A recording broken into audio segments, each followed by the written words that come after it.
여러분, 역사상 가장 거대한 제국에 맞서서 무려 수십 년 동안 저항했던 한 왕국이 있다면 믿으시겠어요?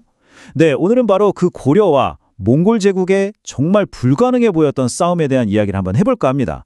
자, 그럼 시작해 볼까요? 2,900만 제곱킬로미터. 이게 대체 뭘 의미하는 숫자일까요? 감이 오시나요? 바로 몽골 제국이 최전성기 때 가졌던 영토의 크기입니다. 와, 정말 역사상 가장 거대한 단일 육상 제국이었던 거죠. 그리고 바로 그 세계 최강의 군대가 다음 목표를 정했습니다. 바로 작은 왕국 고려였죠. 당시 고려가 마주해야 했던 위협은 정말 상상 그 이상이었습니다. 자, 그래서 오늘 이 기나긴 역사의 여정을 함께 따라가 볼 텐데요. 먼저 막을 수 없었던 몽골 제국에 대해 알아보고 두 나라의 운명적인 첫 만남, 그리고 이어진 백성들의 치열한 저항, 또 결국 항복했지만 마지막까지 싸웠던 이야기, 제국의 그늘 아래에서의 삶, 그리고 마침내 자유를 되찾으려 했던 한 왕의 토쟁까지 이 6단계로 한번 쭉 살펴보겠습니다. 네, 첫 번째 이야기입니다. 멈출 수 없었던 몽골 제국. 도대체 이 세계 최대의 제국은 어떻게 만들어진 걸까요? 몽골의 성장 속도는 진짜 놀랍다는 말밖에 안 나와요. 칭기즈칸이 흩어져 있던 부족들을 하나로 뭉치게 한 다음에 불과 50년 만에 러시아에서 인도, 심지어 유럽 바로 앞까지 영토를 넓혔으니까요. 그 비결이 뭐였을까요? 바로 이거였습니다. 그 누구도 따라올 수 없는 기마술, 그리고 말을 달리면서 활을 쏘는 기마궁술, 이게 바로 세계를 뒤흔든 몽골 기마군단의 힘이었던 거죠. 자, 이제 두 번째 이야기, 운명적인 첫 만남입니다. 공물을 요구하고 결국 전쟁의 빌미를 만들었던 바로 그 시작점으로 한번 가보죠. 근데 되게 의외인데 이 두 나라의 시작은 협력이었어요. 1218년에 몽골이랑 고려가 힘을 합쳐서 고려 땅에 쳐들어온 거란족을 같이 물리쳤거든요.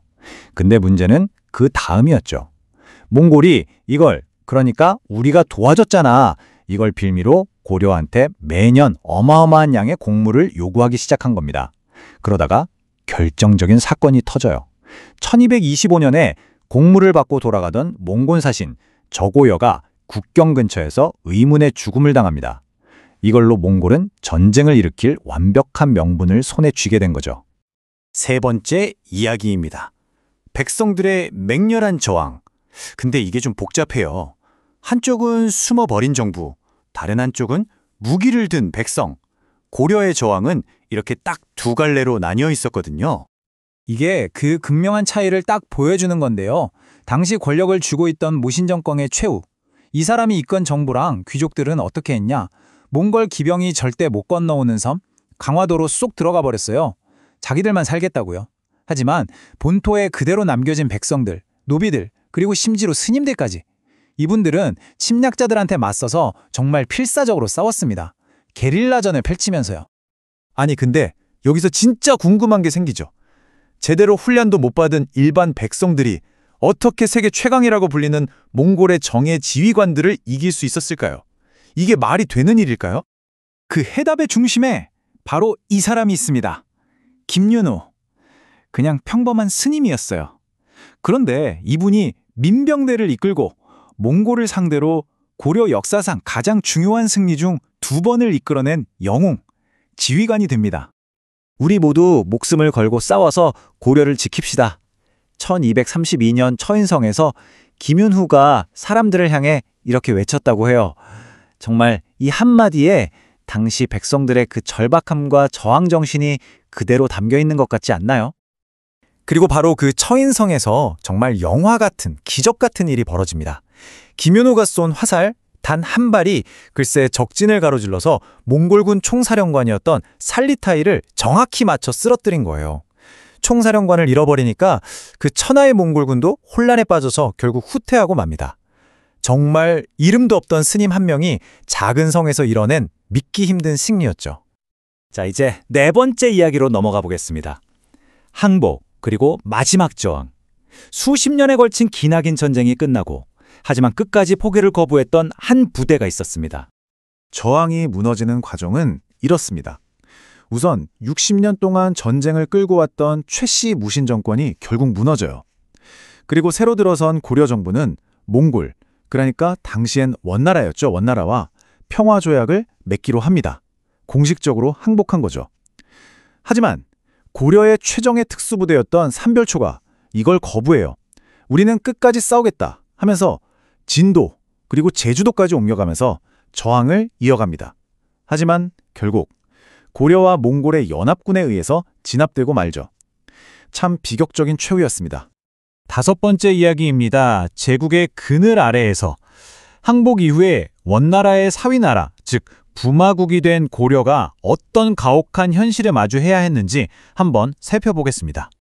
평화의 대가는 정말 상상 이상으로 컸습니다. 한번 보세요.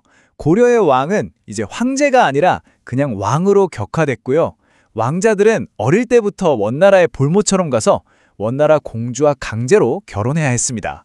심지어 왕의 이름 앞에는 충성하라라는 의미로 충자를 붙여야 했어요.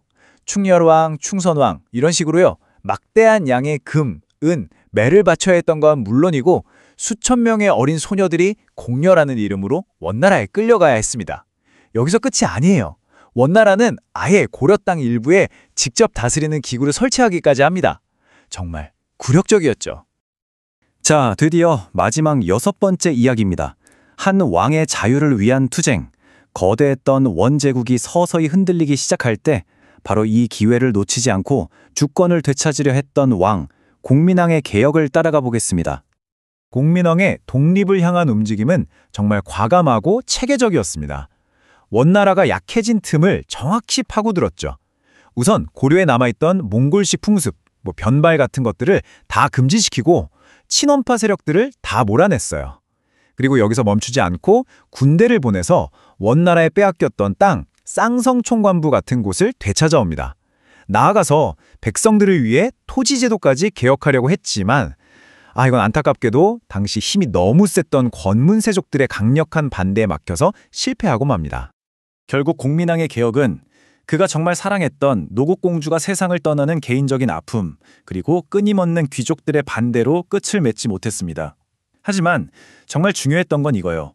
그의 노력이 있었기에 제국의 그늘 아래에서 꺼져가던 고려의 독립정신, 그 자주성의 불씨가 다시 타오를 수 있었다는 거죠. 내가 평생 전쟁터를 누볐지만 이렇게까지 맹렬하게 저항하는 백성은 본 적이 없다. 이 말이 누구에게서 나왔는지 아세요? 바로 처인성에서 최후를 맞았던 몽골군 사령관 살리타이가 남긴 말이라고 전해집니다. 적장의 입에서 나온 이 한마디가 수십 년 동안 이어진 고려 백성들의 저항이 얼마나 치열하고 위대했는지를 가장 잘 보여주는 게 아닐까 싶습니다. 그렇다면 정말 불가능해 보이는 역경 앞에서 한 나라, 한 민족이 끝까지 버텨낼 수 있는 힘은 과연 어디에서 나오는 걸까요? 고려의 기나긴 항쟁은 오늘을 사는 우리에게도 여전히 깊은 질문을 던지고 있는 것 같습니다.